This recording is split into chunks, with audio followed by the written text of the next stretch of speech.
En este canal no se hacen resúmenes de películas, esto es una jerarquización y cribado de los materiales de, en este caso como hoy, la película El viento se levanta. Bienvenidos otra vez a esta serie de videos de películas con pilotos japoneses. Y venimos aquí para esclarecer de qué se trata esta película de el bastante aclamado Hayao Miyazaki, El viento se levanta, que es un muy solemne retrato de una importante parte histórica de la tradición aeronáutica de Japón. Miyazaki no trata esta película como una biografía detallada, sino como un poema visual, si se me permite la cursilería. Y esto del poema visual es una cosa muy común en el estilo de Miyazaki, porque también, hablando de ese estilo, mantiene componentes como es el caso de la resolución del entramado y viaje emocional de los personajes, dado en el cielo o volando, así como estos recorridos en un plano onírico. Y hace poco más de 3 años subimos aquí un video ensayo de esta película, haciendo una especie de poema sobre poema, pero esta vez lo que vamos a hacer aquí es un polianálisis,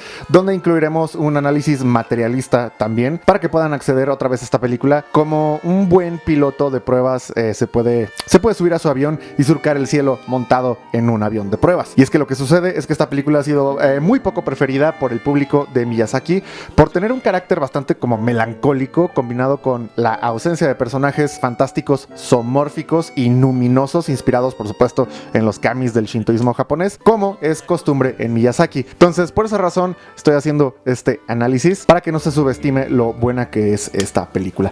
La película obviamente no está organizada en capítulos, pero aquí sí la vamos a dividir en 3 secciones para descifrar cómo está compuesta esta tremenda obra de Miyazaki, que debe ser una de las más tristes en el catálogo de este director, superada por supuesto, claro, por La tumba de las luciérnagas. Esta de aquí atrás es Suki Putilota, japonesa de la Segunda Guerra Mundial. Yo soy Eric todavía y esto es El viento se levanta.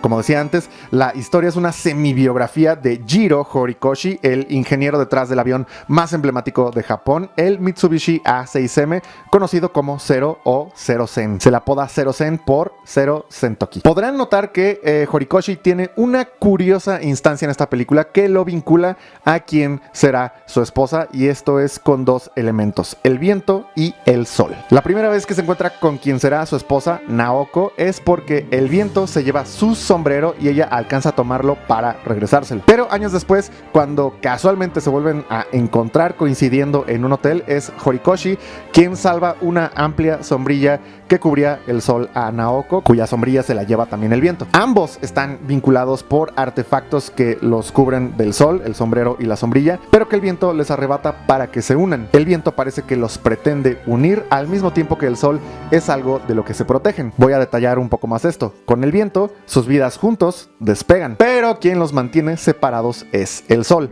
¿Por qué? El sol es el símbolo del Estado Imperial de Japón, y mientras que para Horikoshi este sol naciente le permite y financia sus desarrollos de diseño para llegar a su máxima creación, que es el cero, esta dinámica de trabajo mantiene a la pareja separada, porque mientras en la noche Horikoshi trabaja en los planos del novedoso avión y Naoko duerme, en el día con el sol Horikoshi duerme, y esto los hace no coincidir, y entonces ahora ambos se pierden en convivir juntos por esta razón. Entonces con esto se ve más claro cómo el viento los une y el sol los separa. Habrá también que notar que en dicho viento por el cual despegan sus vidas en pareja, así como los aviones que Horikoshi está diseñando, no es posible mantenerse mucho tiempo, es decir, las cosas no duran mucho tiempo en vuelo. Precisamente por eso, este poema visual avisa desde el principio que todo aquello que despega eventualmente aterriza. Así sucede con aquellos aviones a los que aspira diseñar Horikoshi, porque la única manera en la que él tiene acceso a realizar sus sueños de poner algo en vuelo es debido al plan imperial del Estado japonés de expansión, ataque y control geopolítico de Asia,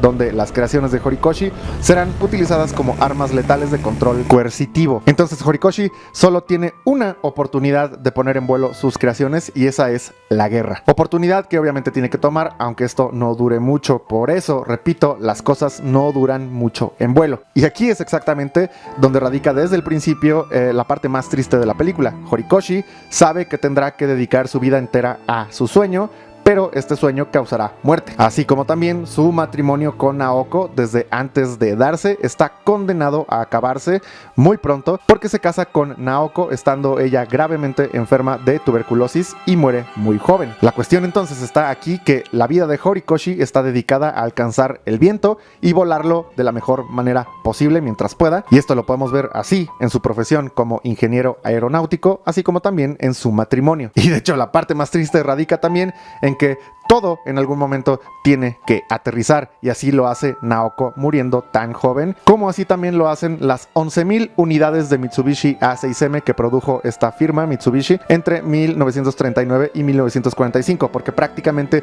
ninguno de esos aviones sobrevivió a la guerra. Todo lo que ha despegado habrá de bajar, y precisamente por eso la frase en la película derivada de un poema: el viento se levanta, aprendamos a vivir.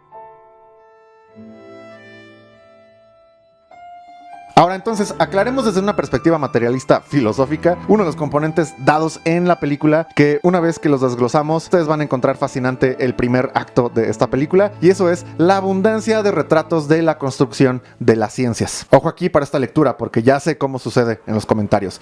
No es la intención de Miyazaki que en un sentido secreto te enteres cómo están construidas las ciencias, sino que el retrato, es decir, esta película, de cómo Horikoshi tiene su acercamiento a la aeronáutica es tan pero tan genuino que desde coordenadas como las del filósofo español Gustavo Bueno puedes recuperar una explicación de las ciencias. Precisamente por eso dije que iba a haber una parte del análisis materialista, que es de hecho esta parte. Por ende, durante esta película, Horikoshi desde niño atraviesa episodios oníricos donde en estos sueños se encuentra a Giovanni Battista Caprioni, que fue un ingeniero aeronáutico italiano bastante famoso a principios del siglo XX. Horikoshi sueña que emprende vuelo en una máquina de volar, sin embargo, le expresa a Caprioni que tiene una fuerte miopía y que jamás podrá ser piloto. A esto Caprioni le dice: yo tampoco sé volar, yo no sé absolutamente nada de eso, yo soy el que diseña las máquinas para volar, es decir, por mí la gente puede volar. Y esto ya describe una de las premisas de la teoría del cierre categorial, la teoría de las ciencias del filósofo español Gustavo Bueno. Y digo que es una premisa del cierre categorial porque no por tratarse del aire significa que pilotos e ingenieros aeronáuticos son lo mismo. Podemos cerrar a los pilotos en una categoría y a los ingenieros aeronáuticos en otra categoría. De ahí viene aquello de cierre categorial, cosa que Horikoshi no entendía hasta que Caprioni le dice que él no sabe nada de ser piloto, pero sabe todo de hacer aviones. Dos categorías distintas. Este cierre categorial te permite entender que las ciencias están construidas desde los materiales físicos a los que se les da estudio en un campo, hasta como por ejemplo cómo se enseñan esas ciencias, y todo está detallado en 9 figuras abstractas que Bueno llama el espacio nociológico. Ahora, ¿cómo sucede esto que estoy mencionando? Pues resulta que Horikoshi se decanta por estudiar ingeniería aeronáutica, y para esto debe viajar a la Universidad de Tokio, pero para poder llegar a volar, Horikoshi debe recorrer su país primero por tierra, en tren. Entonces aquí tenemos un primer término que tiene más presencia de la siguiente forma: porque en el tren, donde gracias al viento conoce a quien será en un futuro su esposa, Naoko, la tierra también se levanta, y se levanta con un tremendo terremoto que los obliga a detener el tren, por lo que entonces vamos a encontrar aquí ya dos términos para las ciencias que va a estudiar Horikoshi: tierra y viento. Sin embargo, este terremoto provoca un incendio masivo, y debido al viento, un viento bastante fuerte, este incendio se vuelve incontrolable. Por lo tanto, vamos a sumar también a estos términos el fuego. Tierra, viento y fuego son 3 términos que deben estar completamente contemplados y calculados en el campo que Horikoshi quiere estudiar. Entonces, ¿por qué razones estos 3, tierra, viento y fuego, son términos dentro de las ciencias que Horikoshi debe estudiar? Pues porque hay que despegar un avión de la tierra, hacerlo surcar los vientos y propulsarlo con fuego. Es solo que en esta escena dichos términos están completamente desorganizados y sin control, y me refiero a que la tierra se mueve, el fuego consume las casas y el viento empeora la situación. Precisamente por eso Horikoshi, el científico o sujeto operatorio, es quien deberá hacer sus respectivos estudios universitarios para poder relacionar estos términos con operaciones y conseguir manufacturar un aparato volador, enclazando el fuego a los motores, calculando las estructuras del avión para soportar el viento y calcular la tierra con toda su fuerza gravitatoria, y no hacer que el avión se vaya al piso y que se den la madre. Entonces aquí claramente tenemos el primer eje del espacio noceológico: términos, relaciones y operaciones. Y solamente para que quede un poco más claro, pongamos un ejemplo mucho más básico para que se entienda a qué se está enfrentando nuestro protagonista. Tomemos de ejemplo una ciencia como lo es la geometría. Una buena parte de los términos de la geometría son los puntos y rectas. Ahí tenemos términos. Las relaciones en el caso de la geometría serán de proporción. Proporción, por ejemplo, de las rectas, porque operando estas rectas para disponerlas en ciertas posiciones y ángulos, obtendremos ya sea triángulos o, por ejemplo, un cuadrado. Pero si operamos en otras proporciones las mismas rectas de un cuadrado, llegamos a obtener un trapecio. Entonces, por ejemplo, aun si un cuadrado o un trapecio tienen 4 rectas posicionadas de manera muy parecida, ¿qué es lo que los hace ser respectivamente un cuadrado y un trapecio? Es decir, ¿qué es lo que les otorga su identidad como cuadrado o como trapecio? Esta identidad se le otorga, claro, la longitud de sus rectas y ángulos. Estas identidades no están dadas en la naturaleza, pero sí son una realidad en las ciencias, por lo que estas son identidades sintéticas. Esta identidad o identidad sintética se da respecto a cómo y en qué condiciones se utilice o se use un mismo objeto. Por ejemplo, una funda de almohada lo será mientras contenga una almohada en el interior y se utilice para el descanso, pero esta funda de almohada pasará a ser una bolsa del mercado si en ella se meten las compras del súper. Otro ejemplo, una soga puede ser para atar cosas o puede ser utilizada para delimitar y restringir un espacio. En ese caso sería un delimitador y ya no nada más una cuerda. O, por ejemplo, un cuchillo puede ser un instrumento de cocina o puede ser un arma. Esta identidad sintética depende de este contexto y a eso Gustavo Bueno lo llama contexto determinante. Por lo que Horikoshi, llegando durante el incendio a su universidad en Tokio,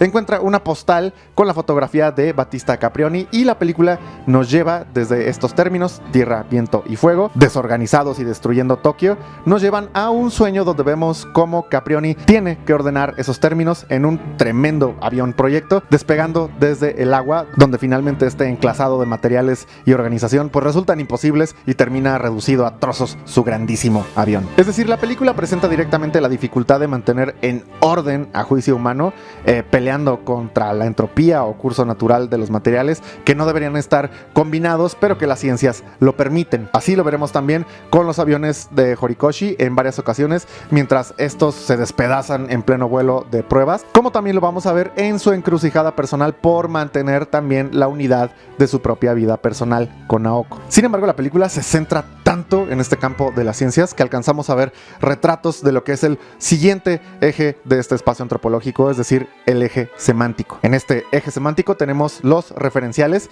es decir, elementos físicos y tangibles que serán referencia para los cálculos estructurales aeronáuticos en este caso, y lo vemos cuando Horikoshi encuentra una curva perfecta en una espina de pescado mientras desayuna con sus compañeros de clase. Esta curvatura que encuentra, esta curvatura perfecta dada en la naturaleza, será el referencial para la aerodinámica del Mitsubishi A6M. Eso es un referencial. Vemos la siguiente figura en este eje, que son fenómenos, que Gustavo Bueno no refiere fenómeno en el sentido kantiano, sino de la siguiente forma. Los fenómenos se tocan, se sienten, se operan con las manos y se usan los sentidos para poder aprenderlos. En el caso de Horikoshi, esto lo podemos ver cuando él está presenciando los efectos del viento sobre los soportes de las alas que están en mejora constante en Mitsubishi. Y vemos claramente la tercera figura de este eje, que son esencias, las cuales precisamente las esencias refieren a estructura, las cuales requieren de un núcleo, cuerpo y curso,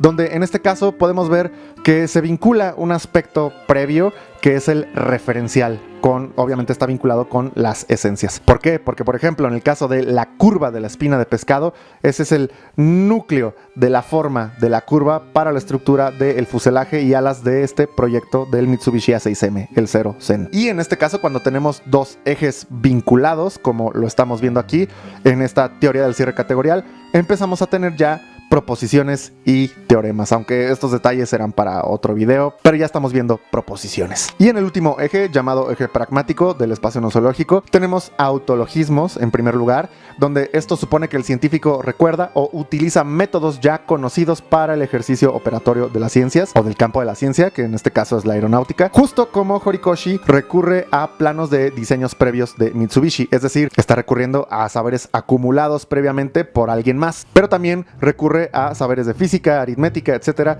que fueron recabados y anotados también por alguien más. Vemos la segunda figura de este eje, que son los dialogismos, que implican, en este caso, por ejemplo, la enseñanza, discusión y transmisión de estos saberes en un aula de clase de manera dialógica, es decir, en diálogo. Y por último tenemos las normas, que estas están ligadas a todo aquello estudiado, operado, recabado y ejercitado en el campo específico de esta ciencia, que es la aeronáutica, como por ejemplo, un ejemplo pequeño de normas puede ser lo siguiente: todo avión normativamente se constituye calculando material de fatiga y carga en relación a su centro de gravedad. Esto es norma en este campo de la ciencia de la aeronáutica. Entonces, estas son las 9 figuras del espacio antropológico que son retratadas en la película, y repito, porque pues hay un montón, ya me la sé, hay un montón de gente que se pone ahí a comentar cosas como eso ni Miyazaki lo sabía. Y no se trata de que Miyazaki esté consciente o no, de que el realizador de cine esté consciente o no. El realizador simplemente tiene que entrar y retratar de la misma manera en la que cualquier cineasta puede entrar a rodar una escena en una fábrica de cerveza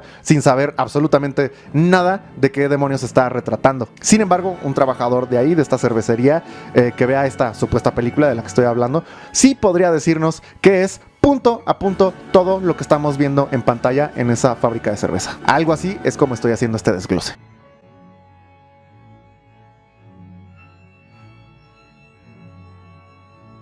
Entonces, en esta película, como hemos visto, levantarse en vuelo es el único espacio que hay para poder ver materializado todo aquello que sueña Jiro Horikoshi. Sin embargo, este rasgo no es nada ajeno a Miyazaki tampoco, ya que, por ejemplo, en su película La tumba de las luciérnagas, vemos a los protagonistas disfrutar de una noche estrellada en una vivienda completamente improvisada en una cueva, usando luciérnagas para simular un cielo estrellado, solo para que estos insectos terminen muertos al día siguiente y ellos los tengan que enterrar. Y todo esto con tal de tener algo de luz en esos tiempos tan oscuros en los que se encuentran ambos personajes en esa película. Pero aquella solemnidad que presta Miyazaki a esta semibiografía tendrá mucho que ver con el mismo padre del director, Hayao Miyazaki. Me refiero al ingeniero Katsuji Miyazaki, que tenía una pequeña pero importante empresa familiar que construía timones para los motores del mismísimo Mitsubishi A6M que está protagonizando esta película. Entonces es probable que por esta razón familiar muchas de las soluciones emocionales de los personajes de Miyazaki se den precisamente en pleno vuelo. Y estos mismos retratos tan estilizados le han llegado a causar problemas a Miyazaki al acusársele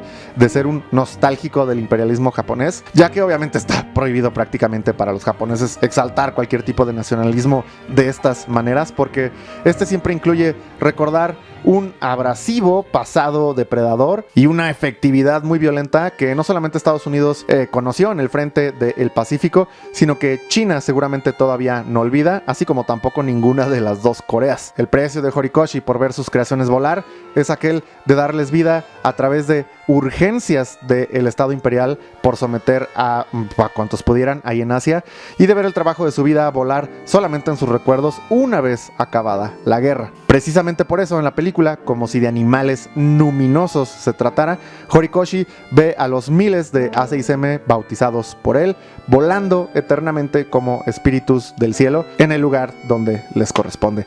Y como diría este genio de la aeronáutica, Jiro Horikoshi, compren una Suki. Así que les dejo el link de compra en el primer comentario y en la descripción. Ya no va a haber asiáticas tetonas bailando, porque después me desmonetizan y pues no, chinguen a su madre, ¿no?